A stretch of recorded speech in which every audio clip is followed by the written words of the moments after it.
جی آج کل فحش ویڈیوز لیک کرنے کا بہت زیادہ رجحان ہوتا جا رہا ہے۔ بعض فحش قسم کے مرد اور عورتیں خود بھی اپنی ویڈیو لیک کرتے ہیں مشہور ہونے کے لیے، پھر نوجوان اپنی محفلوں میں اسے ڈسکس کرتے ہیں اور ایک دوسرے سے لنک مانگ رہے ہوتے ہیں۔ کیا جس طرح ویڈیو لیک کرنے والے مجرم ہیں، اسی طرح ان ویڈیوز کو پھیلانے والے اور ان پر بلا وجہ ڈسکشن کرنے والے بھی مجرم ہیں؟ برائے مہربانی بتائیں، یہ برائی عام ہوتی جا رہی ہے۔ اس پر میں پہلے کئی بار بیان کر چکا ہوں۔ قرآن مجید میں اللہ تعالیٰ نے تجسس سے منع کیا ہے، ٹوہ میں لگنے سے منع کیا ہے، اور قرآن و سنت میں اگر کسی کے گناہ پر آپ مطلع ہو گئے تو اس پہ پردہ ڈالنے کا حکم دیا گیا ہے، اس کو نمایاں کرنے اور پھیلانے کی آپ کو شریعت میں اجازت نہیں ہے۔ دیکھو، دو قسم کے گناہ گار ہوتے ہیں، ایک وہ جو چھپ کے کر رہا ہے اور ایک وہ جو ساری دنیا کو دکھا رہا ہے، بتا رہا ہے۔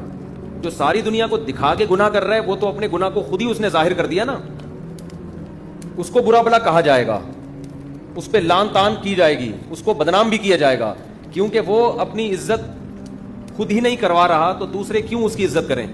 کھلے عام گناہ کر رہے ہوتے ہیں بعض لوگ۔ ایک وہ ہے جو بند کمرے میں کسی ہوٹل میں کہیں چھپ کے کوئی برائی کر رہا ہے، زنا کر رہا ہے، فحش ویڈیوز دیکھ رہا ہے، یا کوئی بھی جرم کر رہا ہے، یہ جرم ہے، جرم کو کبھی بھی اس کی تعریف نہیں کی جائے گی۔ ان الذین یکسبون الاثم سیجزون بما كانوا یقترفون، اللہ کہتے ہیں جو بھی جرم کر رہا ہے نا، ان قریب اس کو اس کی سزا ملے گی، چاہے بند کمرے میں کر رہا ہو یا کھلے عام کر رہا ہو، اللہ نہیں چھوڑے گا۔ لیکن خوب سمجھ لو، جو بند کمرے میں گناہ کر رہا ہے وہ بھی گناہ گار ہے، لیکن اگر وہ بند کمرے میں کر رہا ہے، وہ چھپانا چاہتا ہے نا اپنے اس جرم کو، وہ نہیں آپ نے خفیہ کیمرہ لگا کے اس کے گناہ کو ایکسپوز کر دیا، تو آپ ڈبل مجرم ہیں۔ ایک تجسس، کہ آپ کسی کی ٹوہ میں کیوں لگے، کیوں آپ نے کیمرہ لگایا بھائی وہاں پہ، آپ کو کس نے اجازت دی ہے کسی کی پرائیویسی میں گھسنے کی؟ نمبر دو، شریعت نے حکم دیا تھا جو گناہ کو چھپانے کی کوشش کر رہا ہے تو تم بھی اس کے گناہ پہ پردہ ڈالو۔ آپ نے وہ پردہ اٹھایا کیوں؟ تو اس پہ قسم اٹھائی جا سکتی ہے کہ جو چھپ کے گناہ کر رہا ہے وہ گناہ گار، جو اس کی ٹوہ میں لگا رہا ہے وہ اس سے زیادہ بڑا گناہ گار، اور جو اس کے گناہ کو لوگوں کے سامنے شیئر کر رہا ہے، پھیلا رہا ہے، وہ اس سے بھی بڑا گناہ گار ہے۔ این ممکن ہے جس نے چھپ کے گناہ کیا توبہ کرے، اس کی بخشش ہو جائے، لیکن جس نے اس گناہ کو پھیلایا ہے اس بات کا زیادہ امکان ہے کہ اس کی بخشش نہ ہو۔ میں حیران ہوتا ہوں کہ یار خفیہ ویڈیوز لیک ہوتی ہیں، جس کی ویڈیو لیک ہوئی ہے اس کو تو گالیاں دی جا رہی ہوتی ہیں، جو ویڈیو لیک کر رہا ہے اس سے کوئی ایک لفظ بھی برا بھلا کہنے کے لیے تیار نہیں ہوتا۔ بھائی اس سے بڑا مجرم تو یہ ہے۔